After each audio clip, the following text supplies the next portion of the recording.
Greetings! Happy Wednesday. In today's presentation, we will explore the different components of the problem centered learning strategy and how it can be applied in our organization's training opportunities. Alrighty.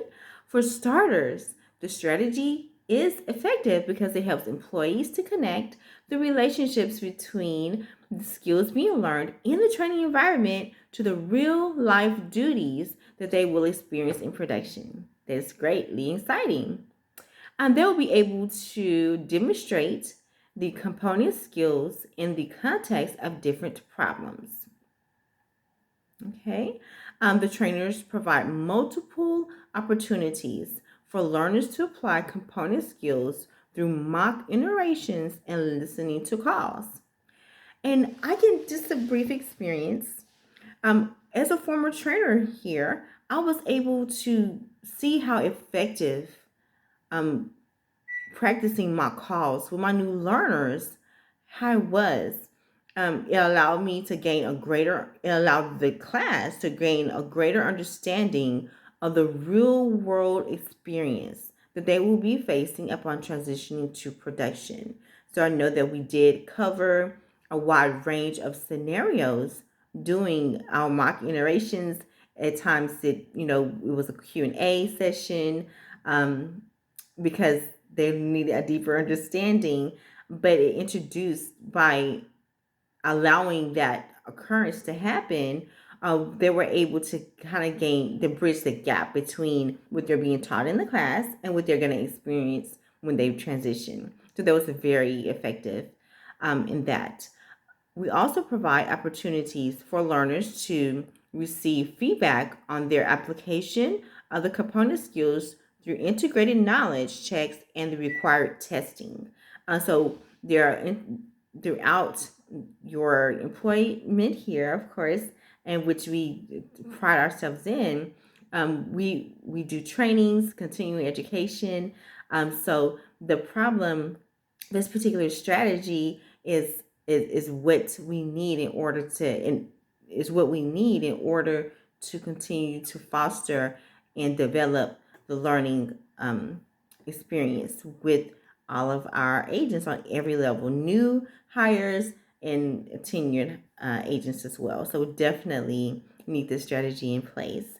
Um, in addition, in the training environment, trainers are tasked to teach a curriculum so that the test can be passed and the employees can move forward within the company. So the real world knowledge is being taught and assessed initially.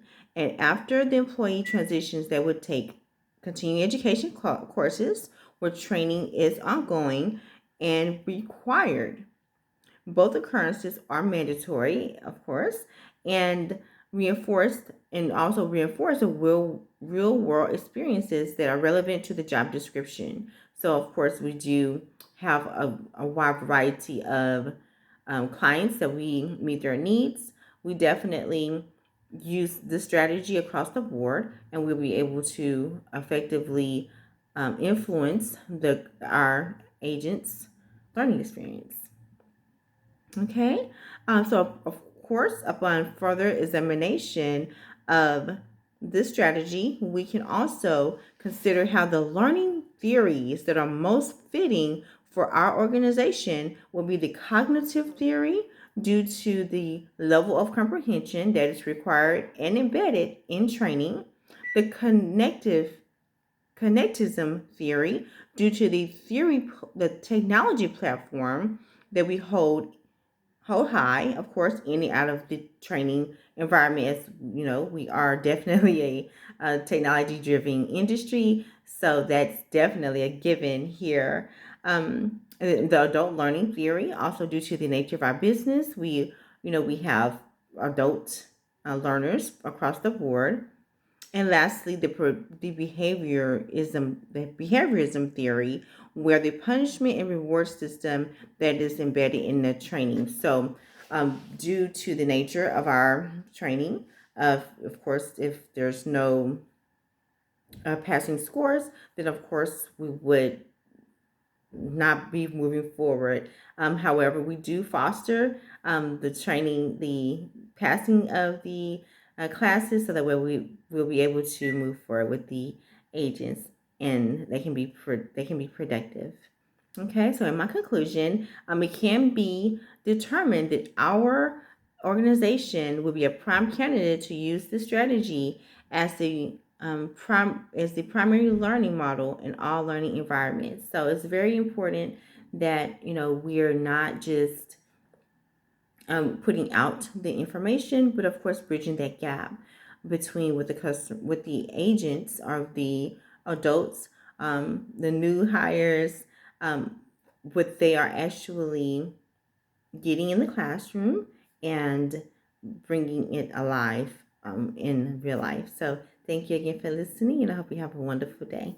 Thank you.